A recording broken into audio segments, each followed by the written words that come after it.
Big TV భక్తి సమాచారం WhatsApp ఛానల్లో జాయిన్ అవ్వండి. అన్ని విశేషాలు ఎప్పటికప్పుడు తెలుసుకోండి.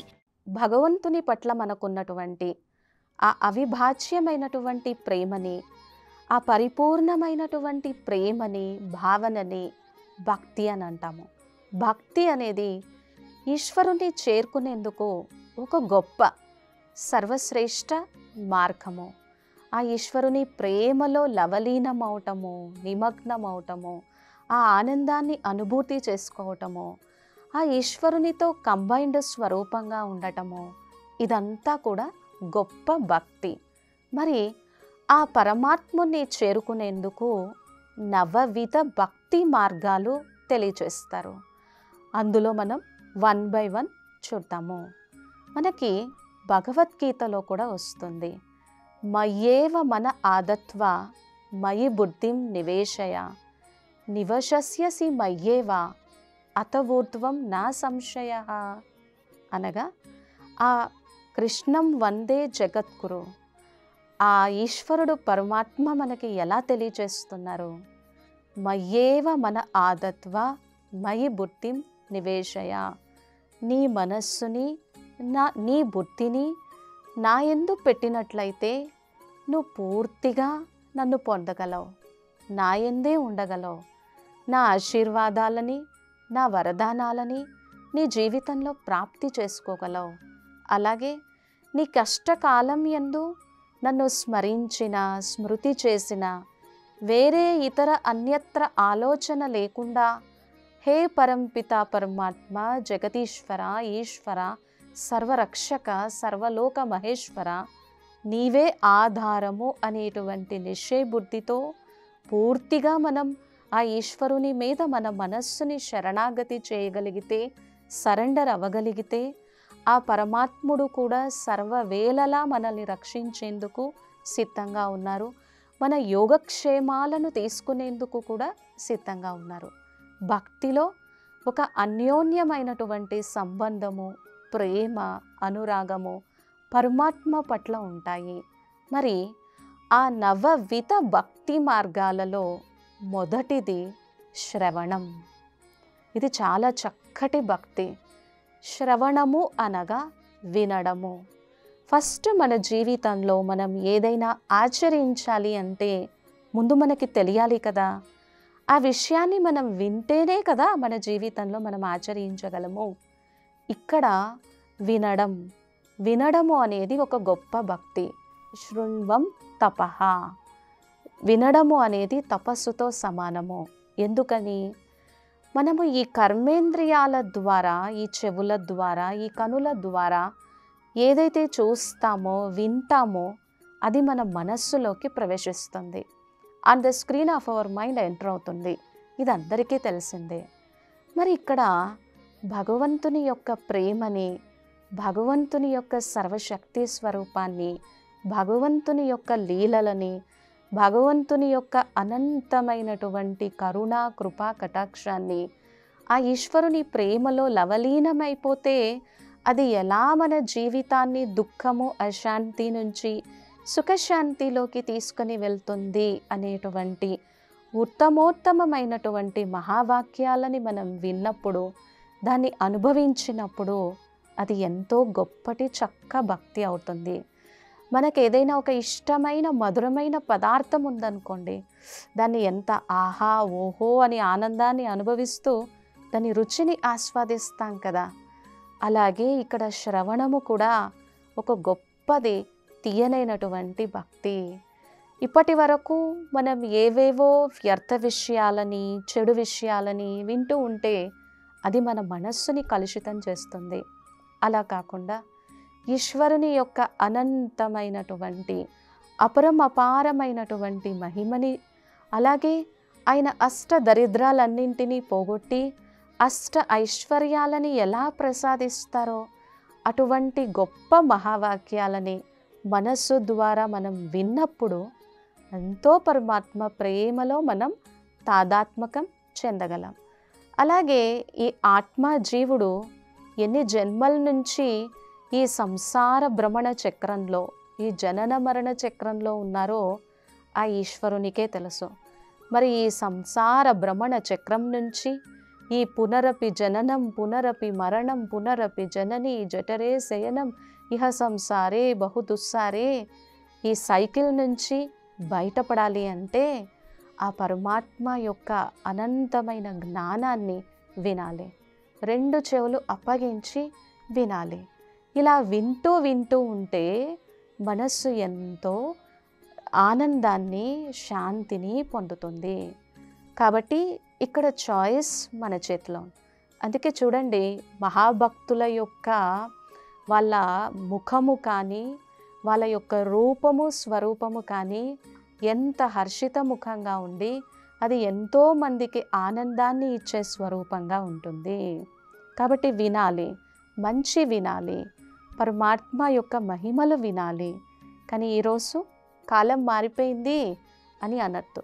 ఏ కాలంలో అయినా, ఏ సందర్భంలో అయినా ఈ దుఃఖ అశాంతి నుంచి రక్షించేవాడు ఈశ్వరుడు ఒక్కడే అని సెల్ఫ్ పరంగా రియలైజ్ అవ్వగలిగితే శ్రవణము మనకు ఒక గొప్ప భక్తిలా పనిచేస్తుంది. ఇక శ్రవణం అయిపోయిన తర్వాత రెండవది వచ్చేసి కీర్తనము. ఈ కీర్తనము గొప్ప భక్తి. ఈరోజు మనుషులతో మనకి ఏదైనా అవసరం ఉంటే వాళ్ళని ఎంత మహిమ చేస్తాం, ఎంత పొగుడతాము, మీ అంతటి వారు లేరని అంటాం. పని అయిపోయిన తర్వాత ముఖం చాటేస్తూ ఉంటారు. ఇలాంటివి ఎన్నో చూస్తూ ఉంటాము. కానీ ఇక్కడ కీర్తనము అంటే ఎంతోమంది గొప్ప మహాభక్తులు, జ్ఞానులు, యోగులు ఆ ఈశ్వరుని యొక్క అనంతమైనటువంటి మహిమని కీర్తిస్తారు. హే సర్వేశ్వర, పరంపిత పరమాత్మ, ఓ జగద్గురు, నీ కారణంగానే నా జీవితంలో ఇంత ఆనందము, ఇంత శాంతి, ఇంత వివేక బుద్ధి ఇవన్నీ కలిగాయి. ఇదంతా నీవిచ్చినటువంటి ప్రభు ప్రసాదమే కదా. నీవే రాకపోతే, నీవే నా జీవితంలోకి ప్రవేశించకపోతే నా జీవితంలో ఉన్నటువంటి అజ్ఞాన అంధకారాన్ని ఎవరు తొలగిస్తారు? హే ప్రభు, ఇదంతా నీ లీల. ఈరోజు నేను ఇంత ఆరోగ్యంగా, ఇంత ఐశ్వర్యంతో ఉన్నాను అనంటే ఇది నీ కరుణా కృపా కటాక్షము. హే పరం పవిత్రత సాగర్, పవిత్రానాం పవిత్రం యో మంగళానాంచ మంగళం. నీ అంత దివ్య అనుభూతి మహిమ కలిగినటువంటి వారు ఎవరు లేరు అని కొన్ని క్షణాల కోసం ఆ ఈశ్వరుని ప్రేమలో మనం లవలీనం అవ్వగలిగి ఆ సర్వశక్తివంతుణ్ణి కీర్తన చేయగలిగితే అది ఎంత సుఖాన్ని ఇస్తుంది కదా. అందుకే భగవంతుడి కోసం, ఆ పరమేశ్వరుడి కోసం, ఆ ఈశ్వరుడి కోసం ఎలా చెప్తారు అని అంటే, లౌకిక సుఖం అంటే వస్తు పదార్థాల వలన కలిగేటువంటి సుఖం అల్పకాలిక సుఖం. అలౌకిక సుఖం నేను నా స్వరూపం ఏంటో తెలుసుకొని నేను దేహము కాదు, దేహానికి అతీతమైనటువంటి ఆత్మను అనేటువంటి స్థితిలో ఉన్నప్పుడు కలిగేటువంటి సుఖం అలౌకిక సుఖం. కావున పరమాత్మ కోసం ఎలా చెప్తారు అంటే, లౌకిక సుఖాన్ని ఇవ్వాలన్నా, అలౌకిక సుఖాన్ని ఇవ్వాలి అన్నా, పారలౌకిక సుఖాన్ని ఇవ్వాలి అన్నా ఎంతోమంది మహానుభావులు, సిద్ధపురుషులు మోక్షంలో కూడా సుఖం ఉంది అని భావిస్తారు, వైరాగ్యంలో కూడా సుఖం ఉంది అని భావిస్తారు. సో అటువంటి మోక్ష సుఖాన్ని ఇవ్వాలి అన్నా, వైరాగ్య సుఖాన్ని ఇవ్వాలి అన్నా అది పరమాత్మకే సొంతం. హే ఈశ్వర, జగద్గురు, నువ్వు ఈ సృష్టికి వెలుగు, ఈ బ్రహ్మాండానికి రచయిత, ఈ సృష్టిలో ఉన్నటువంటి ఇన్ని అందాలు ఆనందాలను ఇంతమందిని క్రియేట్ చేసినటువంటి వారివి అని ఎంతెంతగా ఈశ్వరుణ్ణి మనం కీర్తిస్తూ ఉంటామో కొన్ని క్షణాల కోసమైనా ఎంత ఆనందం కలుగుతుంది. సో ఇలా కీర్తించడం వలన ఏమవుతుంది?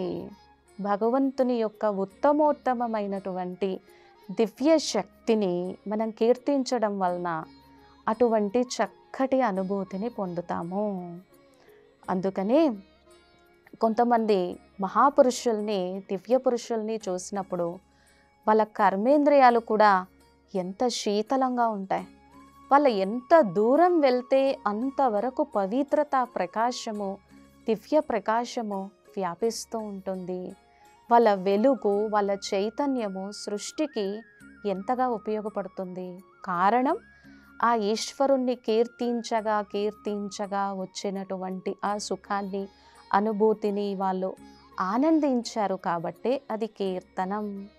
ఈరోజు ఏదేదో విషయాలని వింటూ, ఏదేదో విషయాలని మాట్లాడుతూ నా జీవితం ఇంతే అని అనుకునేందుకు బదులుగా ఈ గొప్ప భక్తిలో మనస్సుని లవలీనం చేయగలిగితే అంతకంటే గొప్ప అదృష్టవంతులు ఎవరుంటారు. అందుకనే శాస్త్రం మనకి నవవిధ భక్తిని ఎందుకు తెలియచేసింది అంటే తరించమని, ఆనందాన్ని పొందమని, కంప్లైంట్స్ తగ్గించుకొని కంప్లీట్గా పరిపూర్ణంగా అవ్వమని, ఈ చెవులతో మంచిని వినమని, శుభాన్ని వినమని, మనస్సుతో విన్నటువంటి మంచిని, శుభాన్ని కీర్తించమని కదా. ఇక నవవిధ భక్తి మార్గాలలో 3వ భక్తి మార్గము వచ్చేసి స్మరణం. ఎవరిని స్మరించాలి? ఈరోజు ఉదయాన్నే లేస్తే ప్రపంచంలో ఏం జరిగిందో, ఇతరుల జీవితాలలో ఏం జరిగిందో, వాళ్ళేం చేస్తున్నారో, వీళ్ళేం చేస్తున్నారో మొత్తం వికీపీడియా, గూగుల్ వికీపీడియా అంతా స్మరిస్తూ ఉంటాం. ఆ వికీపీడియాని స్మరించడం వలన ఈరోజు స్ట్రెస్, టెన్షన్, యాంగ్జైటీ లెవెల్స్ పెరిగిపోయాయి. కావున స్మరణం, స్మరించి స్మరించి సుఖాన్ని పొందడము స్మరణం, జ్ఞప్తికి తెచ్చుకోవడం. ఓ తండ్రి, హే పరంపిత పరమాత్మ, నేను నీకు చెందిన వాణ్ణి కదా. ఈ జనన మరణ చక్రంలోకి రాకముందు నేను నీ దగ్గరే ఎంతో శాంతిగా, ఆనందంగా ఉన్నాను కదా. సో ఇప్పుడు ఈ సృష్టి చక్రంలోకి వచ్చినంత మాత్రాన, ఈ కర్మల చక్రంలోకి వచ్చినంత మాత్రాన, ఈ బంధనాలలోకి వచ్చినంత మాత్రాన నేను నిన్ను మరువను తండ్రి. నేను ఎప్పుడూ నీకు చెందినటువంటి వారినే. ఇక్కడ మనల్ని మనం ప్రశ్నించుకోవాలి. 2 భుజాలు కలిగినటువంటి దేహదారిని స్మరించడము ఓకేనా? అలాగే సహస్ర భుజాలు కలిగినటువంటి, అనంతమైనటువంటి మహిమని కలిగినటువంటి ఆ పరమాత్మని స్మరించడం సుఖమా? సో ఎంతెంతగా స్మరిస్తూ ఉంటామో. ఈరోజు ఎన్నో రకాల వ్యాధులు కలుగుతూ ఉన్నాయి కదా. సో వాటన్నింటికి కారణం ఏంటంటే నెగిటివ్ విషయాలని మాటి మాటికి on the screen of our mind స్మరించటం. ఆ విషయం గడిచిపోయినా కూడా బాధపడుతూ కూర్చోవడం వలన మనస్సులో దాని ఇంప్రింట్స్ ఉంటున్నాయి. అందుకని శాంతి లేదు, సుఖం లేదు. ఇక్కడ ఈశ్వరుని యొక్క మహిమను మనం స్మరించడం వలన అంతిమ సమయంలో కూడా ఎంతో సురక్షితంగా, ఆరోగ్యంగా, ఆనందంగా ఉండగలము. ఆ దైవత్వాన్ని ఆపాదించగలం. ఎందుకు ఈశ్వరుణ్ణి స్మరించాలి అని అన్నప్పుడు, మనస్సు అలా ప్రశ్న వేసినప్పుడు మనస్సుకి ఇలా సమాధానం చెప్పాలి.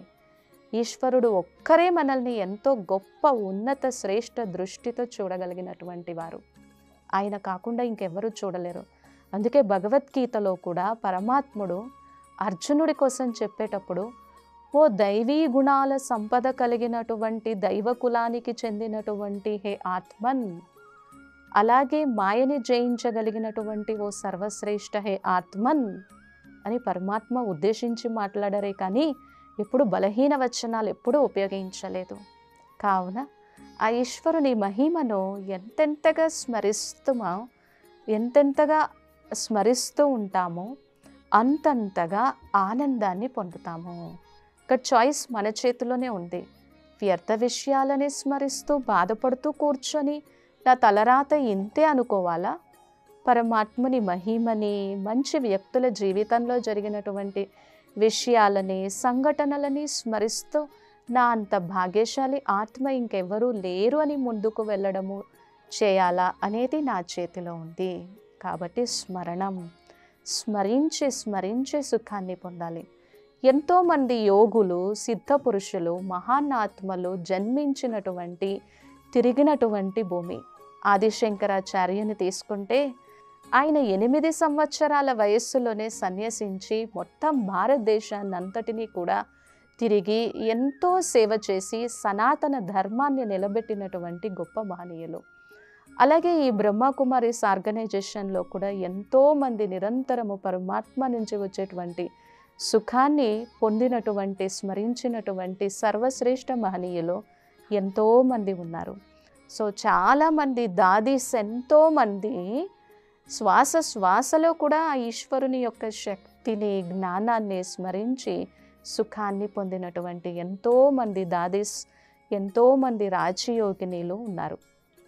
ఇక ఆ తరువాత 4వది నవవిధ భక్తిలో 4వ భక్తి వచ్చేసి పాదసేవనం.